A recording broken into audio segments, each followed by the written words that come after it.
Welcome to Leaders of Tomorrow, India's only daily television platform for small businesses. We bring you the right information to empower you, the MSME entrepreneur. Tonight on the show, to the influencers. First up, Captain Zack in focus, and we'll also feature web scale tonight.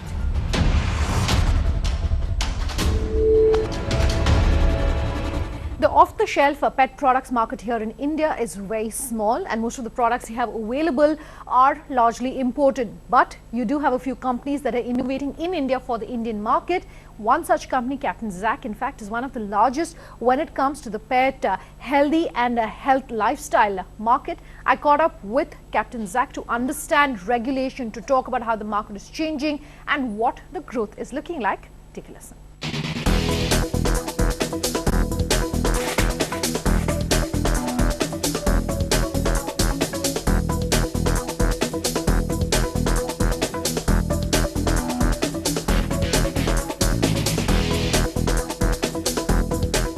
Thank you very much for speaking with us here on Leaders of Tomorrow. Not very often that we get the chance to speak with an entrepreneur who's in the pet care space here in India. So it's very exciting to have you on the show with us tonight. I want to talk about the fact that you've entered this market, given that your family and you have interests as far as the chemicals business is concerned. So there was really no connection, if I can call it that, between these two spaces, but you decided there was a market in the pet care industry. So maybe just run us through Captain Zack. Sunanda, thank you so much. Captain Zack basically is the whole idea started behind the fact that I have a dog called Zack, and I've had him for 9 years. I've had a dog for literally 40 years of my life. I have cats as well.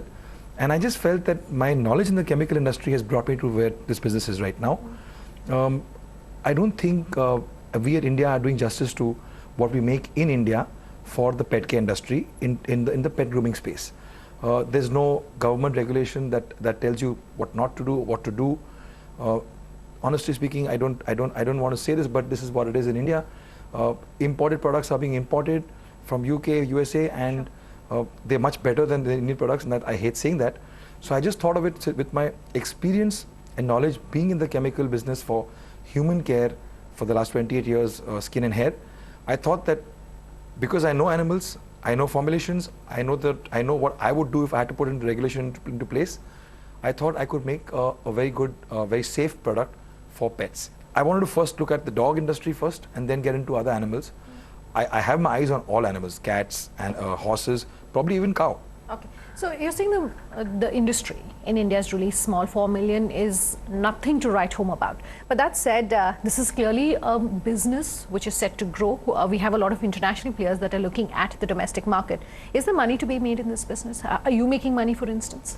So mine is we are a startup. We will take time to break even. But for sure, we're going to make money in this business. The reason we're going to make money in this business is because it's still very nascent. There's a long way to go. Like I said, there's the pet industry is 4 million. It translates to 3 dogs per 1,000 humans. In USA, it's 214 dogs per 1,000 humans. So even if we grow this business 10 times, right, and you say 30 dogs per 1,000 humans, the size of the business today is 1.2 billion pet industry, and US is 60 billion. Even if we grow it 10 times, we get into 12 billion space. So, there's a lot of money to make. And for us, I believe I am the early mover or the starter in the start.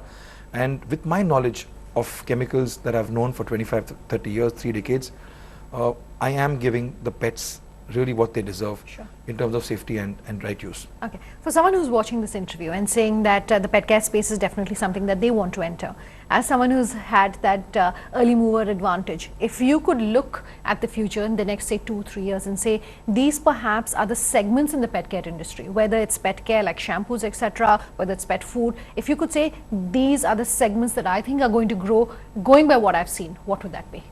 So basically, the segments comprise of treats, food, toys, grooming, right? You really can't beat the big guys of the Mars and of the world for foods. It's very tough to play with them. And then if you're talking of treats, then again, Southeast Asia is far ahead of us. If you're talking of grooming, which is the space that I've chosen, it's not just because of my experiences in chemicals. I also believe that there's a lot of room to grow here, because in India, people don't give their dog a bath. Sometimes they believe that once in 2 months, at best once a month. Actually, you should give a dog a bath every week. And if that itself becomes like the guys who are doing once in 2 months, if they do it once a week, you've straight away got 8 times the sale. So there is a lot of scope, whereas food you can't feed more. You can't feed more than your twice a day, thrice a day, that's not going to change.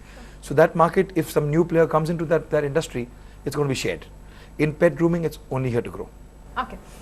You were talking about mass, etc., and we started this conversation with you talking about government regulation. So I just want to come back to that. Government regulation in the pet care industry, what would you have to say about that? Is it, do you have a regulation that covers pet food in India? Do you have regulation that covers, pet care in India? And if not, then what perhaps would you like to see? What steps do you want to see being put in place? So there are regulations that are covering pet food, for sure. There are no regulations covering pet grooming. So for the hair and skin, for the coat, there's nothing. I would love to see this happening in India, only because it's going to benefit India, because Indian companies today are not really enforcing the right mechanism or the right ways of making their formulas. They're using salt, they're using all sorts of things that shouldn't be used in formulation.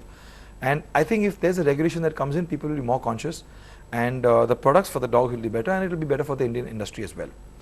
Currently what's happening is that if you ask me who my competitor is from UK, from USA. We compete against those brands because those brands are far more conscious, and their products are really good. Okay. But these products also obviously come at a price, which means that products like yourself are necessarily talking to a small base in the metros, SECA, educated, urban, young, etc. If you are looking at a pan-India base, if you're looking at tier 3, tier 4 markets as well, then what perhaps is going to help that growth? What do you think is needed to ensure that these products become more broad-based? So yeah, we do have a slight issue, because we're using we're using harmless chemicals, we're not using fragrances, we're not using parabens, so we have to supplement them with little more expensive ingredients. But what we've done is we've not spent exorbitant amount of money on the look and feel and packaging. Although it looks funny and it's a playful looking brand, I've kept those costs low, so I don't incorporate high costs like a skincare haircare. You put more money into packaging. It is affordable when it comes down to a simple mats that you give your dog a bath twice a month. We've done the mats. It's very simple that you for pure shampoo for a dog over a whole year, you should not, even if you use our shampoo, you don't cross a figure of 4,000 rupees for the whole year, and that I'm talking of twice a month. So if somebody has to, if all pet owners, pets are like your babies. You don't look at the cost of what you spend for a pet.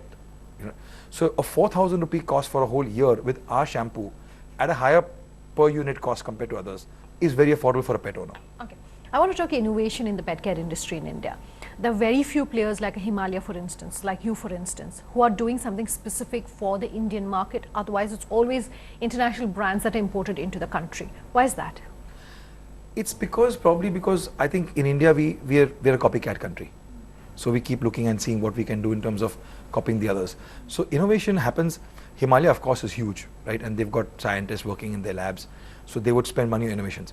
The other pet care brands in India really are literally confined to very small, their accessibility is not too much. What we do is I've tied up with the scientists in California, I've tied up with scientists in London. I'm absorbing those costs and not incorporating those costs into the brand.